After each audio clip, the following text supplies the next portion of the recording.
Welcome back to my Time to Read YouTube channel. Let's start from question number 11. Question number 11. When you face new challenges or problems in studying or learning English, how do you solve them? I think the most important part is to bring those challenges in your life, to put yourself in the situation where you feel a challenge, and then from there your brain will just adjust and you will learn. But once you're already in this challenging situation with English, I would just say try to relax and don't overthink. I was quite stressed out in the beginning of this year because of the language, basically, because of our British colleagues whose accents are so different that sometimes you don't understand them perfectly. But then I've been doing my research. I was observing me speaking English, me speaking Russian, and being in a company of Russian people. And I just discovered that it's normal for people not to understand each other. People do this all the time. In any language they speak, they ask questions, they try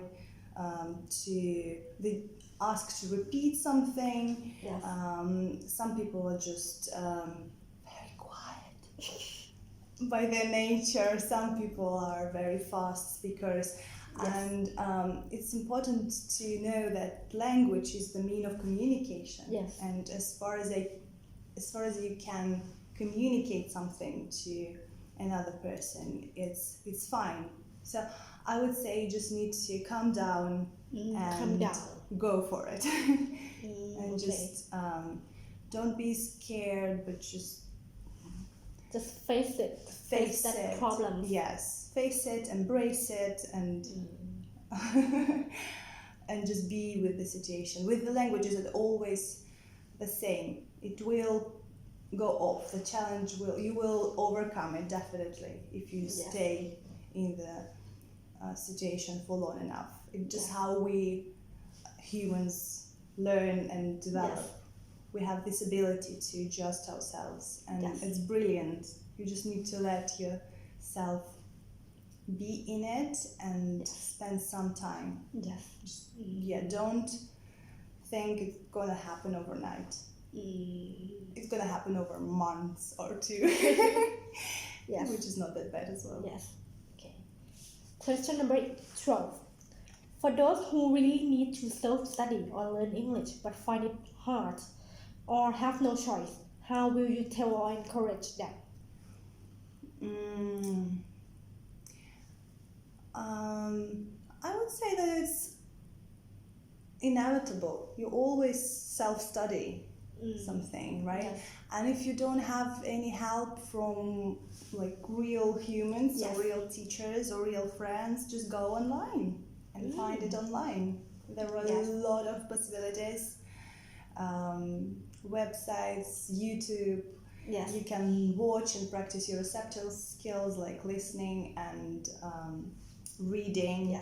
And even with productive skills like speaking and writing, you can find pen friends online.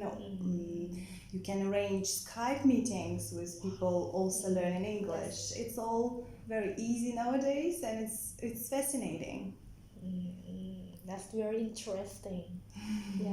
Just go online. You'll find like many resources online. Definitely. You can listen to your idols on YouTube. Okay.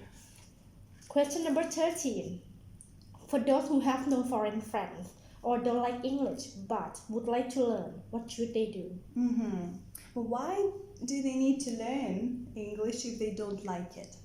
Because nowadays they cannot avoid English in any situations. When they go anywhere, they face English all the time. For example, when you go to like the subway or the SkyTrain, there's English everywhere. That's true. That's true. You have to learn English nowadays. I think you just need to find a way to love it. It's very difficult to learn anything if you don't like it. If you have no genuine interest in it. You can see it with the children in the classroom. When they are engaged and interested, it's easy for them. And when they are not, they just switch off, and there is no way to turn them on again. Yes. So I would look for opportunities to enjoy your studies. And it's easy with the languages, right? You can just watch your favorite TV series in that language, or find a book that you love, translated in this language. Yes, just try to trick your mind into it. Just like try to change your mind first, or your mindset, and then everything will be easy. Right, yeah. Do something you enjoy in this language. That's it. Okay, and don't forget to go online. You'll find so many things online. Yeah, for everybody. Yes. That's true. It's very diversified. It's very diverse. Okay. Question number 14. From this point, there are the question about being an EAL or ESL. There are 3 questions. Okay, number 14. What is an EAL, and is it the same as an ESL? It is the same. It's just 2 different ways to name one job. Yes. EAL is English as additional language, and ESL is English as a second language, which is basically the same thing. Yes. Just in some schools it's called EL, in some schools it's called ESL, or countries. Okay, so there is no right or wrong in being an ESL or EAL. It's just totally the same thing. I'm not aware of any differences. Okay. It's totally the same for me. Yeah. Okay. Question number 15. Is it hard to be an EAL teacher? And for those who are interested in being an EAL teacher, what degree do they have to study? What exams do they have to take to be qualified?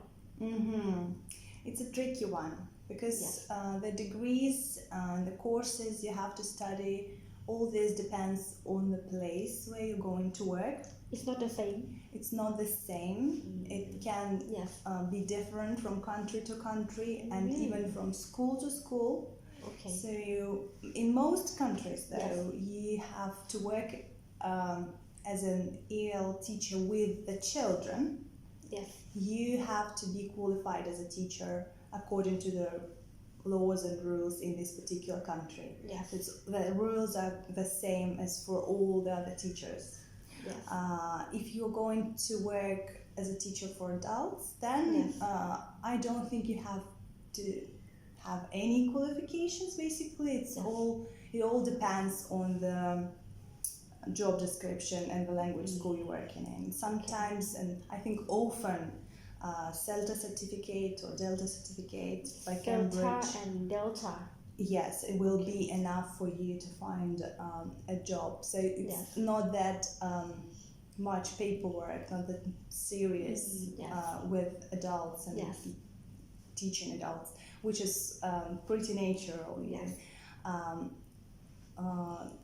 That's it. So I don't think you can do a master's in being an EL specialist. Yes.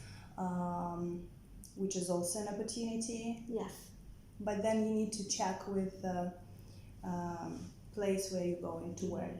Okay. It can be different. So they can be much more specified or much more specific with with the degree you are going to do. Exactly. So and some teaching certificates work in one country and don't work in other countries. For example, in UK, the qualified teacher status is a very specific thing. Yes. And for a lot of teachers from abroad, like from Russia, for example, it's impossible to get it just by submitting some documents and papers to an agency. Now you have to go and study again. Yes.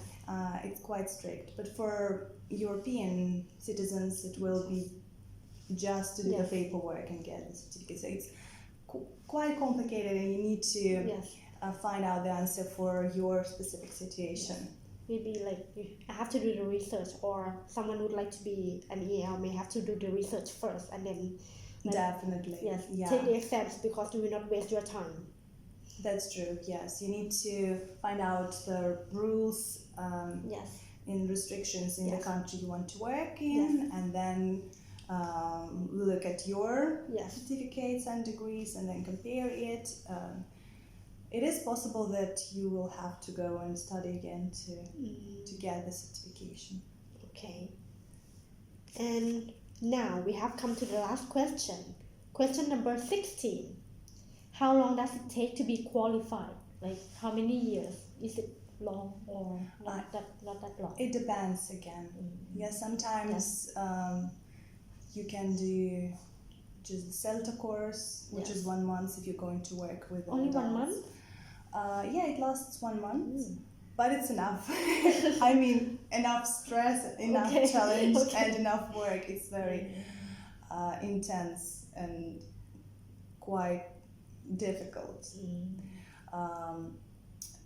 But yeah, to work with the kids, it can be 4 years if you're doing the bachelor degree in education, for example, or 1 year if you're doing the postgraduate degree.